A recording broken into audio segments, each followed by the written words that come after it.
Komið sæl og velkomin heim í stofu. Ég heiti Bryndís Svavarsdóttir. Í dag 20. mars er 3. sunnudagur í föstu og þema dagsins er fórnarvilji. Lexían er í raun spádómur að Guð muni láta alla fyllast heilögum anda í Jerúsalem á hvítasunnudag og það muni samfæra menn hver Jesús væri og snúa mönnum til Guðs. Pistillinn hvetur fólk til nýs lífstíls, láta af gömlum háttum og hegða sér eins og börn ljóssins. Ég valdi að tala í dag út frá Guðspjalli dagsins, en við skulum fyrst byrja á því að signa okkur og við segjum saman í nafni Guðs Föður, Sonar og heilags anda. Amen. Guðspjall dagsins er úr Lúkasi og hljóðar þannig. Jesús var að reka út illa anda og var sá mállaus. Þegar illi andinn var farin út, tók málleysingin að mæla og undraðist mannfjöldin. En sumir þeirra sögðu, með fulltingi Belsebúls, höfðingja illra anda, rekur hann út illu andana. En aðrir vildu freista hans og kröfðu hann tákn frá himni. En Jesús vissi hugrenningar þeirra og sagði, hvert það ríki sem sjálfu sér sundurþykkt, leggst í auðn og hús fellur á hús. Sé nú Satan sjálfur sér sundurþykkur, hvernig fær ríki hans þá staðist? Fyrst ég segi að ég reki út illu andana með fulltingi Belsebúls. En reki ég út illu andana með fulltingi Belsebúls, með hverju reka þá ykkar menn þá út? Því skulu þeir verða dómarar ykkar. En ef ég rek illu andana út með fingri Guðs, þá er Guðs ríki þegar yfir ykkur komið. Þegar sterkur maður alvopnaður varveitir hús sitt, þá er allt í friði sem hann á. En ráðist annar honum sterkari á hann og sigri, tekur sá alvæpni hans hann treystir á og skiptir herfanginu. Hver sem er ekki með mér á móti mér, og hver sem safnar ekki saman með mér, hann sundur dreifir. Þegar óhreinn andi fer út af manni, reikar hann út eyðihrjóstur og leitar hælis. Og ef hann finnur það ekki, segir hann, ég vil hverfa aftur í hús mitt, það sem ég fór. Og hann kemur og finnur það sópað og prýtt, fer hann og tekur með sér 7 aðra anda sér verri og þeir fara inn og setjast þar að og verður svo hlutur þess manns verri eftir en áður. Jesús sagði, sælir eru þeir sem heyra Guðs orð og varðveita það. Þannig hljóðar hið heilaga Guðspjall. Já, þemað í dag er fórnarvilji og allt Nýja testamentið er vitnisburður fórnarvilja Jesú. Hann var tilbúinn að ganga á móti fariseum og fræðimönnum, vitandi að þeir myndu reyna á allan hátt að fella hann og að lokum fórna honum fyrir fjöldan, eins og segir í Jóhannesar Guðspjalli. Kaífas hafði gefið gyðingum það ráð að betra væri að einn maður dæi fyrir lýðinn. Og hugsun Kaífasar var að bjarga lýðnum frá villukenningum Jesú. Eins sönn og orð Kaífasar voru að betra væri að einn maður dæi fyrir lýðinn, þá var ástæðan þveröfug hjá Jesú. Hann fórnaði sér til þess að bjarga fjöldanum fyrir trúna á sig. Síðasta sunnudag vitnaði ég í Efesusbréfið í orð Páls postula að baráttan færi fram bak við tjöldin. Baráttan væri milli hins góða og hins illa höfðingja þessa heims.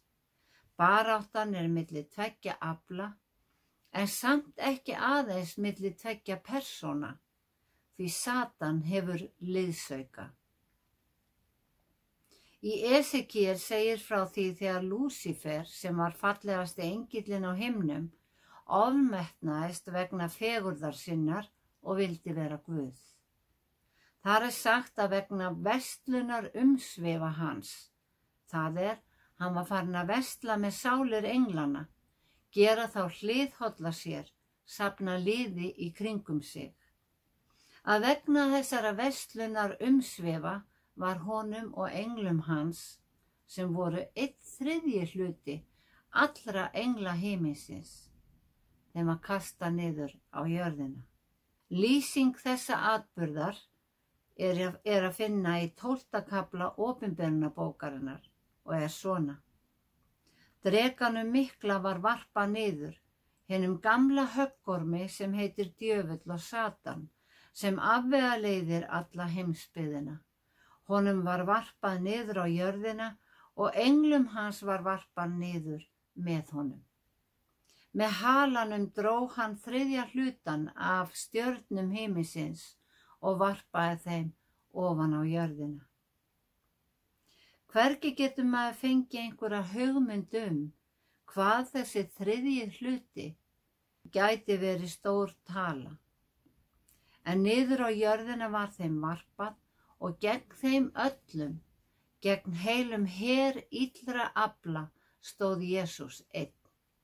Hann fæddist inn í þennan heim sem lítið barn. Honum fylgdu ekki hinir himnesku herskarar. Hann varð að vinna þetta stríð einn.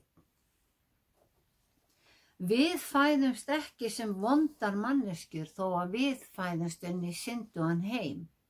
Umhverfi, menning, áföll og aðstæður sem við lendum í lífinu móta okkur.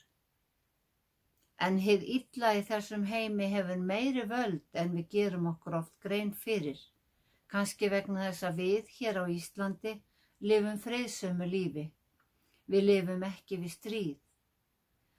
En hið illa þrífst hér eins og annars staðar á jörðinni.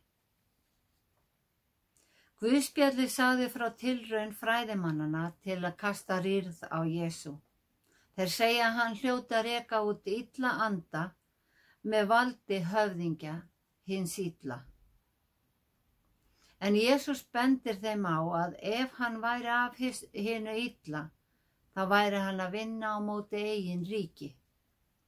Og það er athyglisvert við þessa frásögn að þessir menn voru sjálfir að reka út illa anda, en með Guðs hjálp. Einu verðum við að átta okkur á, og það er að í hvert sinn sem Jesús ásakar fræðimenn eða aðra rangindi eða illar gjörðir, þá er hann í raun að ávarpa andaverur vonskunnar, eins og Páll orðaði það. Og þegar Jesús svaraði til dæmis Pétri og fleirum með orðunum vík frá mér Satan, þá var Jesús að beina orðunum til hins illa anda. Jesús veit hvernig hið illa leggur snörur fyrir mannin til að brjóta hann niður og til þess að ná yfirráðum. Hann veit líka að maðurinn hefur kannski litla eða enga hugmynd þessa baráttu. Og einmitt þess vegna þess hve við erum berskjölduð, er Jesús tilbúinn til þess að frelsa þá sem gefa honum rúm í hjarta sínu. Hann veit hve baráttan er hörð og óvægin, en okkur nægir aðeins, eins og hann sagði, að heyra orð Guðs og varðveita það. Og ég get bætt við, varðveita það og rækta það í hjartaðinu. Páll postuli sagði í 1. Korintubréfi, líkaminn er musteri heilags anda. Og í Guðspjallinu í dag kallar Jesús líkamann hús. Og hann segir að ef illur andi sé rekin út, reiki hann og finni hann ekki nýtt hús, vilji hann fara aftur í sitt gamla. Og sé það tómt, það er sópað og prýtt, þá taki hann fleiri með sér og maðurinn sé þá komin í verri stöðu en áður. Í dag þá forðast allir að tala djöfulinn eða illa anda.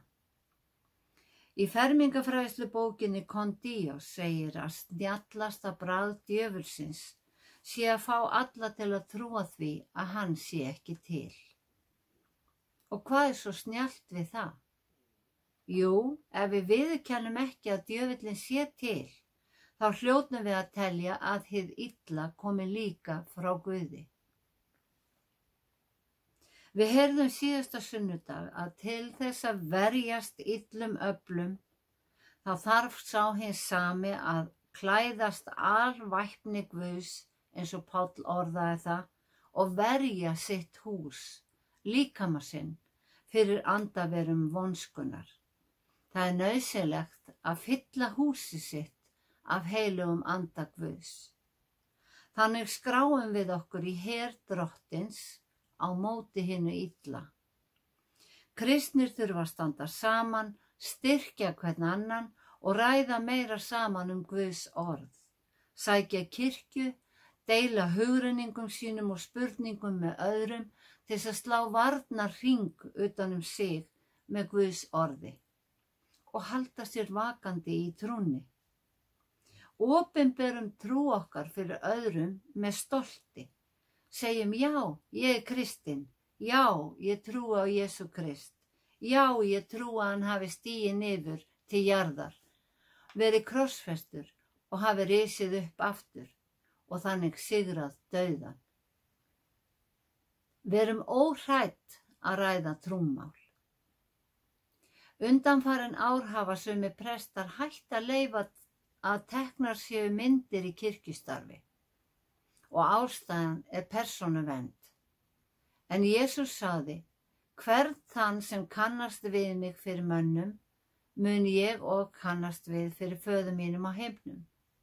En þeim sem afneita mér fyrir mönnum, mun ég afneita fyrir föður mínum á himnum. Kristin trú á að vera stolt okkar, eins og Páll sagði í Rómverjabréfinu. Ég fyrirverð mig ekki fyrir fagnaðarerindið. Það er kraftur Guðs sem frelsar hvern þann mann sem trúir. Og í Guðspjallinu sagði Jesús, hver sem er ekki með mér er á móti mér. Og hver sem safnar ekki saman með mér, hann sundur dreifir. Jesús var tilbúinn til að standa á móti her illra afla og fórna sér fyrir okkur. Ef hann sem allt veit fannst við vera þess virði, þá erum við þess virði. Verum stolt af því að eiga frelsara á himnum, frelsara sem sigraði hið illa og mun í framtíðinni koma í skýjum himins með mætti og mikilli dýrð. En þangað til verðum við að berjast bara hinni góðu baráttu á móti hinu illa. Drottinn blessi þig og varveiti þig, Drottinn láti sína ásjónu lýsa yfir þig og sé þig náðugur, Drottinn upplyfti sínu augliti yfir þig og gefi þér frið. Í Jesú nafni, Amen.